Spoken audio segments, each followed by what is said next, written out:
মামলার ভিত্তিতে তাকে গ্রেপ্তার করা হয়েছে, রাষ্ট্রদ্রোহ, পতাকার অবমাননা, জাতীয় পতাকার অবমাননা সেখান থেকে। এবং এই মামলাটি করেছেন একজন বিএনপির নেতা ফিরোজ খান, তাকে চট্টগ্রাম ওয়ার্ড বিএনপির সাধারণ সম্পাদক। বলতে বহিষ্কার করা হয়েছে। জি, কেন বহিষ্কার করা হলো? এই মামলা করার পরেই তাকে বহিষ্কার করা হয়েছে। তাকে বহিষ্কার কেন করা হলো? এটা তার দায়িত্ব ছিল না সেজন্য, কারণ সাংগঠনিক ভাবে দায়িত্ব আমার তো দায়িত্ব নাই, এটা রাষ্ট্রের দায়িত্ব। হ্যাঁ, কিন্তু তিনি যে একজন নাগরিক হিসেবে এই মামলা করতেই পারেন। মানে বিএনপির সব মামলা কি বিএনপির কাছে অনুমতি নিয়ে করে নেতাকর্মীরা? না, এই যে বিষয়টা, আপনি একজনের বিরুদ্ধে আপনি রাষ্ট্রদ্রোহ মামলা করবেন, এবং রাষ্ট্র যদি মনে করে কোনো ব্যক্তি রাষ্ট্রদ্রোহ করেছে, আপনাকে আরেকটা কথা বলি, আমি ইচ্ছা করলে কিন্তু একটা রাষ্ট্রদ্রোহ মামলা করতে পারি না, এবং সেটা আমলে নেওয়া হবে না আনলেস এন্ড আনটিল যদি এটা স্বরাষ্ট্র মন্ত্রণালয় যদি অনুমোদন না করে।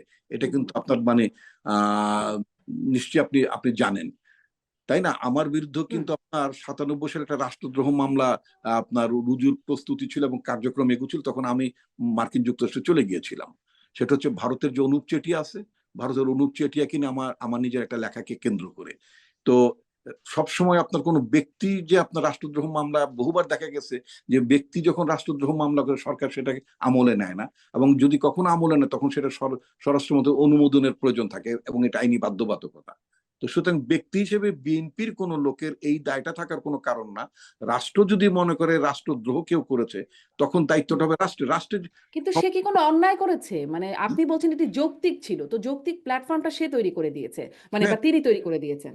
গ্রহণ করবে, দায়িত্বটা রাষ্ট্রের, সরকারের, সেটা কোনো ইন্ডিভিজুয়ালের দায়িত্ব না সেটা। জি, জনাব রুহিন হোসেন প্রিন্স, এই বিষয়টাকে আপনি আসলে কিভাবে দেখছেন? বিএনপি বলছে এটি যৌক্তিক, কিন্তু মানে এটি তাদের দায়িত্ব না বলে তাকে বহিষ্কার করা হয়েছে বিএনপি সেই নেতাকে। এবং যেই বিতর্ক বা আলোচনাটা হচ্ছিল আইনগত বিষয়ে, আপনার একটা ছোট্ট মন্তব্য নিয়ে পরের প্রশ্নে যাই। না, আমি ওই প্রশ্নটা অ্যাকচুয়ালি তুলতে চেয়েছিলাম মানে বোঝার জন্য হ্যাঁ, যে হ্যাঁ। মামলা আমরা সাধারণভাবে যা বুঝি, রাষ্ট্রদ্রোহ মামলা তো সরকারের পক্ষ থেকে করা হবে, এটাই হচ্ছে প্রধান বিষয়। রাইট। কিন্তু এটা তথ্যে যেটা দেখলাম যে 31শে অক্টোবর ওই যে সম্ভবত ফিরোজ খান নামটা বললেন, তিনি করেছেন এবং বিএনপি তাকে বহিষ্কার করেছে। কিন্তু এতদিন পরে আমি বলছি যে একটা ন্যায্য মামলা হতে পারে, প্রথম কথা।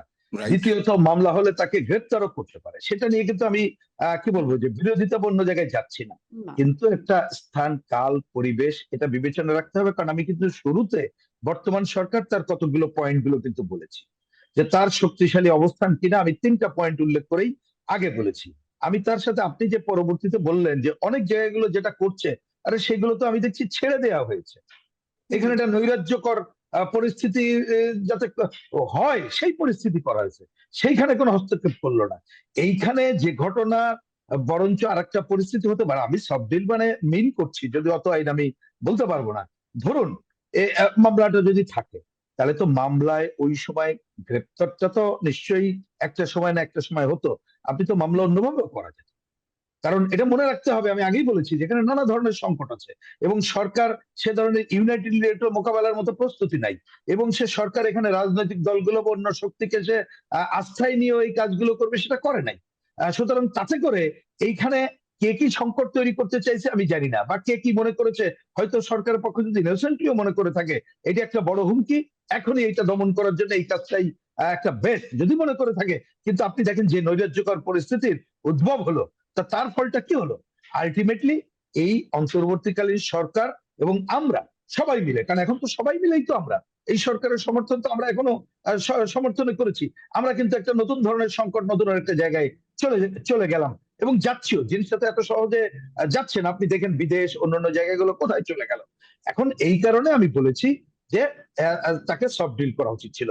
আর বিএনপির বিষয়টা আমি আসলে তুলেই আমি জানতে চেয়েছিলাম, তবে এখানে রিপন ভাই বললেন নতুন জানার দরকার নেই। কিন্তু এক্ষেত্রে একটা বড় প্রশ্ন থেকে যায়, যিনি মামলা করলেন সংশ্লিষ্ট দলের তিনি একজন পরিচয়ধারী, তাকে ওই দল বহিষ্কার করলো।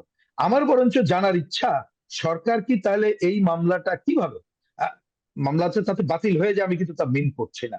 আমি বুঝতে চাইছি সরকার কি নতুন করে মামলা করেছে, আমি কিন্তু এখনো পর্যন্ত জানি না সেরকম। এটা আমার হয়তো অজানা চিন্তা থাকতে পারে। কিন্তু আমার মনে হচ্ছে, আমি এই মামলা তো আলোচনা নিয়ে আছেই।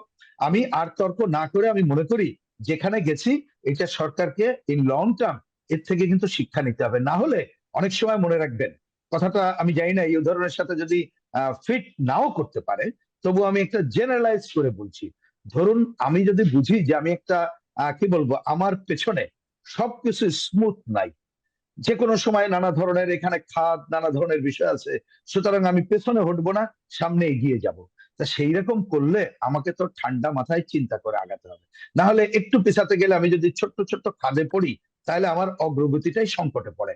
আর এইবারের এই অগ্রগতি সংকটে পড়লে যেটা হবে সেটা হচ্ছে পুরো গণঅভ্যুত্থানের আকাঙ্ক্ষা যেটা আছে সেটা কিন্তু প্রশ্নবিদ্ধ হবে, এবং নানা ধরনের অপশক্তি আমাদের মধ্যে নিশ্চয়ই। আছে, তারা সেই সুযোগটা নেবে।